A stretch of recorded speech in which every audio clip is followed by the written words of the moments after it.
I don't know whether you've been watching I'm a Celebrity, Get Me Out of Here. If you haven't, you'll know the premise. A group of celebrities are sent into the jungle, or in this instance, they're sent into an old castle in Wales. All of their home comforts are taken away from them. They live in very basic conditions. They have very basic food supplies. There's nowhere that they can go where there aren't lots of other people. They're filmed 24/7. They have to be with a bunch of people that they maybe don't really know and don't really get on with. And one of the things that always strikes me about I'm a Celeb is in the beginning everyone's really friendly, everyone's getting along famously and are being the best version of themselves because they know that they're on telly, they know everybody is watching. But one of the interesting things happens is that as time goes by, as they get tired, as they get cold, as they get hungry, as they get fed up with being with this group of people, you begin to notice the cracks. You begin to notice the flaws. And there's only so long that you can put on an act of, oh, I'm everybody's best friend and everything is wonderful. And people start to get a bit grumpy and a bit moody and aren't necessarily the best version of themselves. And it reminded me of me and my life, and I suspect for many of us, that very often we want to portray the best version of ourselves. We want to be who God created us to be. We want to be people who bless. We want to be people who make a difference. We want to be people that when others look at us, they think, they're great. I can see Jesus in them. And that's my heart's desire.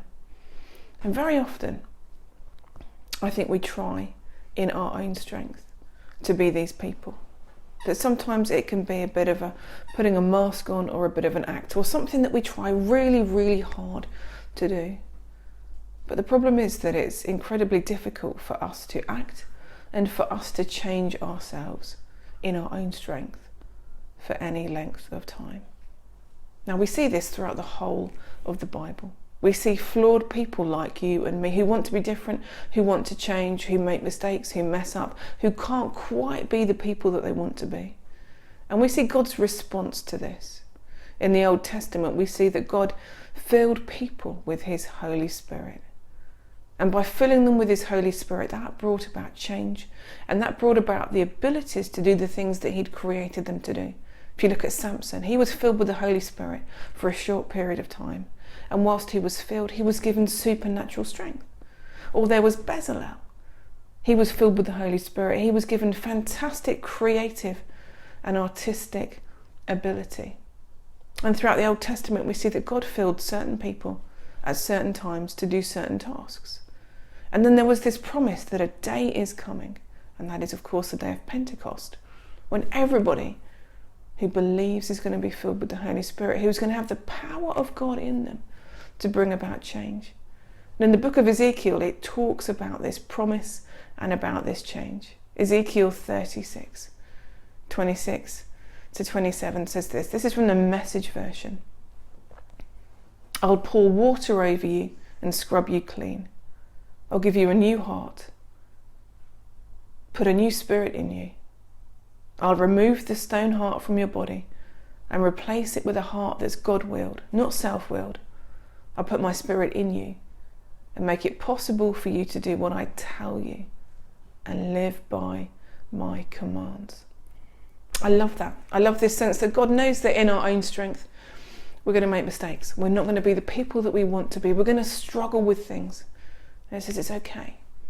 Actually, I'm going to give you the gift of the Holy Spirit. I'm going to put my spirit in you that has my power to change, to transform people. J.B. Phillips said this about the Holy Spirit. He said, every time we say I believe in the Holy Spirit, we mean that we believe there is a living God who is able and willing to enter human personality to change it. What is it that we are struggling with today? What is it that we wish was different in our lives? What have we been battling with? Maybe in our own strength. Perhaps you want to just pause for a few moments after listening to this and invite the Holy Spirit to fill you afresh, to fill you to overflowing. And then invite the Holy Spirit to be at work in those areas that we're struggling with. It might be an addiction, it might be anger, it might be something completely different.